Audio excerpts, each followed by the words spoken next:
We all have that video game genre that looks appealing, but we really struggle to get into. Some of us love 2D platformers, but not 3D ones. Some of us love turn-based RPGs, but when you add a tactics element, we begin to sweat. For me, that genre is action RPGs. A game where both statistics and my mechanical skill are both significant? I think I'll sit this one out. But no more. I've conquered my fears thanks to a humble little game called Ys Origin. My eyes have been opened to the beauty of the action RPG and I am now a believer. But what's so special about Ys Origin? Well, my name is Megan and I'm going to do my best to tell you. So, I went into this game expecting something along the lines of Doom or Shin Megami Tensei, where you're mostly alone, just hacking your way through tons and tons of demons as you try and reach the top of this tower for story purposes. And in terms of gameplay, that largely is it. Your player character ventures into each block of the tower all alone, and the end boss of each area is just a big monster without any dialogue or motivations or such. But you're actually just one member of a pretty sizable band of knights and mages searching this tower, and there are several times throughout the story where you stop your climb to regroup at the tower base. There are even some small instances of returning to past areas, so it's not a completely linear climb devoid of lateral thinking. Your goal in this game is to locate two magic-using goddesses that have entered the tower for unknown reasons and rescue or support them in whatever way you can. And they're not just distressed damsels that serve no other purpose than to be rescued, like in the case of, say, Princess Peach. You interact with both of them, separately I might add, several times throughout the game and get to know them. I won't go too in depth with the story in this video, but it has what could be considered allegories for pollution and stuff, so between that and the characters, it's pretty interesting all the way through. I haven't mentioned this yet, but Ys Origin is in fact a prequel to Nihon Falcom's long-running Ys series. It explains how and why the Solomon Shrine began floating in the sky and a bunch of other stuff. Truth be told, I haven't played any other Ys games before, so I do wonder how much of the stuff in this game is just going over my head. Like maybe these symbols on the ground here, or these characters who do absolutely nothing have major significance to people who have played other games in the series, and they're like losing their minds with hype right now upon seeing them, but doesn't mean a thing to my ass. Something else I really should mention is that you actually get to choose between two different characters when you first start playing. I went with Unica, and man is she a joy to watch in action. She's a hard-working and naive young girl, but it's done in a really believable way. She's not some flat, two-dimensional character defined by a couple of inflexible traits. She shows optimism, grief, impatience, anger, integrity, and forgiveness. I don't know which of these writers is the one responsible for creating and scripting Unica's character, but they did an excellent job. It's so sweet to watch the personal growth she undergoes as she climbs the tower. I said before that the end boss of each area is a monster without any character traits of its own, but there's a spunky gang of ne'er-do-wells stinking up the place as well. They serve as mid-bosses and push plot events forward. They all talk a really big game, so it always feels great to take them down. In terms of motivation or character depth, they're mostly just, I want power. But they work fine as antagonists, and they harmonise well with the lightweight nature of the game. As challenging, robust, and impressive as this game is, the story never gets super convoluted or deep, and I'm fine with that. It's refreshing even. When the bad guys can be summed up with, bad people are being bad, that's all you need for this game, especially when your protagonist and the characters you're rescuing are so well fleshed out. When you're not hanging out with the RPG religious leader that shockingly does not turn out to be evil, you're going to be climbing the tower and cutting your way through legions of demons. Unica is a great example of how innocent definitely does not mean harmless. If you've never played a game of this kind before, it's basically a Link to the Past on steroids. You have a basic combo that you can perform by mashing the attack button, a helm splitter that you can stun enemies with, and you can flick the control stick and press the attack button at the same time to do a thrust that lowers enemy defense. I found this to be a problematic move to use in combat, but it can help whittle down high HP enemies. I also wonder if the combat could have benefited from a quick dodge or a way to back out of danger. When I see enemies pulling stuff like this while I'm left just running everywhere, I can't help but feel a little shortchanged. But none of that matters because this game has a very distinct sense of progression, and the way you'll be fighting at the end of the game is very different from how you'll be fighting early on. So about halfway through the game you get this magic sword. Now supposedly Unica is the melee character, and according to the game she has no magic, but apparently that doesn't stop her from using weapons that they themselves are magic. You'd expect the melee character to be up close combat 100% of the time, but for a lot of late game areas you're better off using ranged attacks from outside the enemy's range. Your MP refills automatically, so for a lot of bosses I would just run around dodging until my ranged magic attack was fully charged and then let rip from a safe distance. I'm not exaggerating when I say that I would clear like a dozen fights at a time without using my basic attack, only my special move. Maybe the game would have benefited from a system more like Hollow Knight's, where you fill up your MP by successfully landing melee strikes. You really do go from spamming your basic combo to hack through enemies to running around keeping your distance from the enemy while you charge up a ranged attack then let it fly. I don't know if director Toshihiro Kondo intended for there to be this very noticeable sense of progression and change from early game to late game, but it's what his designers ended up creating, and it really makes the game stand out. In general, this game doesn't have much time for resource management or side distractions. Remember when I said it was lightweight? Well, there are no health restoring potions or anything like that. There's a level up system, but I didn't pay any attention to it. You can purchase permanent buffs at save statues, but none of them make much difference, and there's the tiniest amount of finding better armor or equipping the correct accessory for the situation. There are also no side quests, so it's story progression all the time.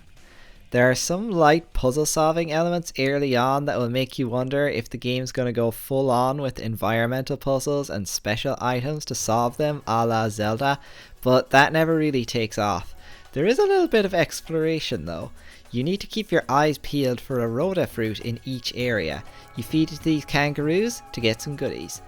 I just know there has to be a way to translate what this little guy is saying, but I'm still an East noob, so I have no idea how. Anyway, for the majority of the game, you are going to be fighting all the way. I alluded to this briefly in my intro, but I've always believed there to be an inherent flaw with action RPGs, and that is that if you get stuck, how do you know which part of you is lacking? Let me explain. So one factor is your mechanical skill, how good you are at dodging the enemy and landing attacks of your own. The other is your stats. Is your weapon strong enough? Is your armor good enough? So when you die in a game like this, you have to ask yourself, is the key to beating this boss to practice so that my mechanical skill gets better? Or do I need to level grind so that I hit harder and can take more hits? How do I know which area needs to be improved? How skilled and how powerful do the developers expect me to be at each point in the game? You can skip a lot of fights in this game simply by running past the monsters, so I end up being nervous that I'm not gaining enough levels. The ambiguity of it gives me anxiety. For the most part, I killed every enemy I came across. There are times when you get lost and have to backtrack, so I skip by enemies that I had already fought and had since respawned.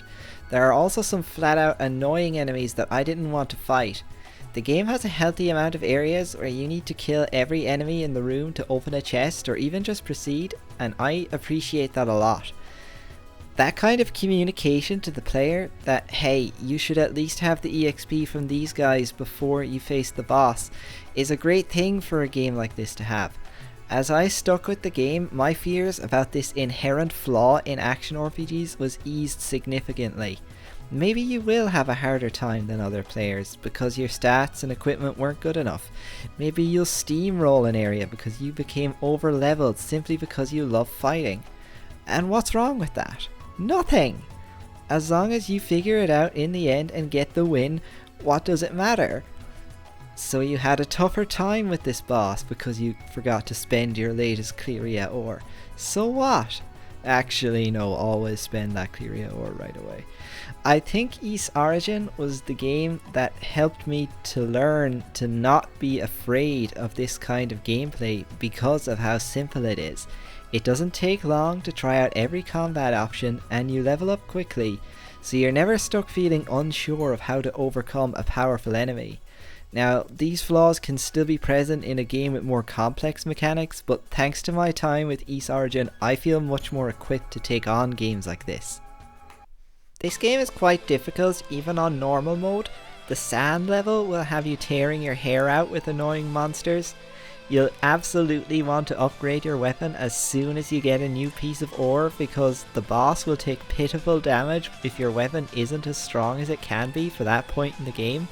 Risking it all to reach that next save statue can be really exhilarating because if you die you get punted back to your last save. There were a few areas so nasty they had me running back to the last save statue every time I accomplished even one little thing. The real highlights, however, are the bosses. These guys are super creative and ambitious for an isometric game of this nature. Clambering onto a raging centipede's back and hacking away at his exoskeleton, taking a trip through bullet hell chaos as you expose this plant's weak point, pounding on this impressive lava golem's noggin with a fully charged hammer. None of these guys disappoint, and they can certainly prove challenging. If you die to a boss, you can immediately restart with no penalty, which is much appreciated. I could probably make an entire video just talking about the merits of each of the game's major bosses, but they're the part of the game that I'm least keen on spoiling. Play the game for yourself and see them in all their glory and kick their butts while you jam to that awesome guitar boss theme. The game has plenty more rock music where that came from too. No spooky or atmospheric vibes for this tower, you'll be enjoying some super sweet rock tunes that will get you pumped up for fighting demon after demon. They're quite the contrast with the standard dramatic fantasy RPG songs you hear in cutscenes, complete with a whispering French narration for some reason, I might add. But man, do I love the mix. It somehow works and really helps give the game an identity. Ryo Takeshita and friends spin some ballin' tracks to keep your blood pumping as you climb the tower, with Yukihiro Jindo of Soul Calibur 6 fame shredding that guitar, and Ayako Shibazaki providing that mysterious French narration. In fact, it turns out the ridiculous name Ys comes from French folklore. Check this out, basically French Atlantis. So if you've ever thought this game's unpronounceable name might be the reason for its relative obscurity, you can make like a World War II historian and blame it on the French. That tangent aside, I'm not so sure about the music for the first area of the game. According to the official site, this is a spooky area bathed in an eerie blue glow, but the music has this swashbuckling flavour that makes you feel like you're completely safe and thoroughly in easy streets. Another area in which the game doesn't quite nail it is the visuals. Now, they're not terrible by any means, but when I look at these early tower floors, I do wonder if every room had to be a square and every path between them a straight line.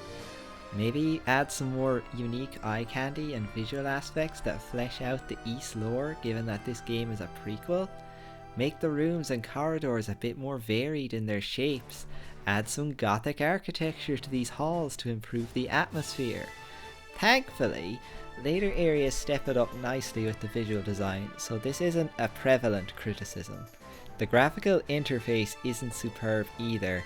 The numbers indicating damage you deal and receive are tiny, the text in your main menu is tiny, and your HP and MP aren't as easy to read with your peripheral vision.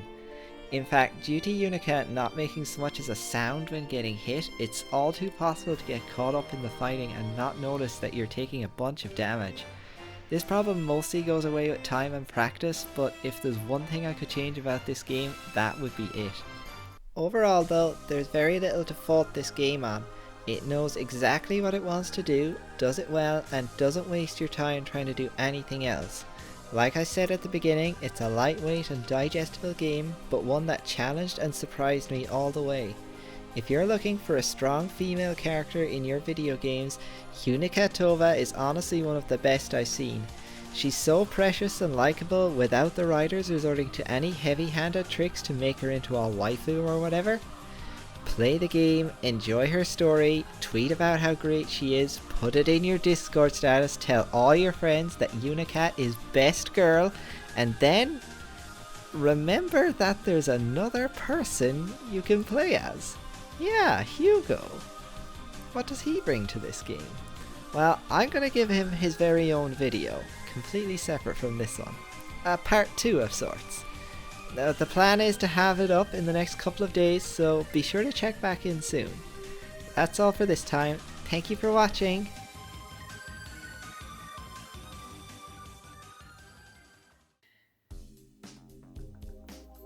Thanks for watching the video, guys. So I started making videos because I need to practice feminizing my voice, so I stopped sounding like a disgusting man.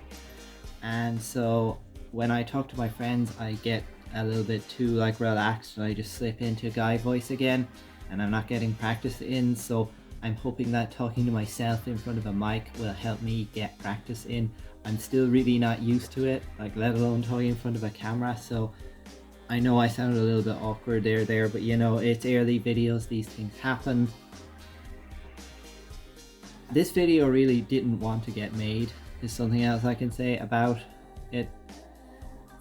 So I wanted it up like a week ago, but not a week ago, a month ago, but it seems like a part of my hard drive in my computer broke or something, but it just couldn't run like editing software or a bunch of other things. And then I was like, alright, I'm gonna buy the components to make like a badass computer and just assemble it myself. But then I just found GPUs that I'd be like impossible to get my hands on, so then I bought an SSD instead, and I swapped it out for this thing. Yeah, there we go. I'm probably sounding like a guy again.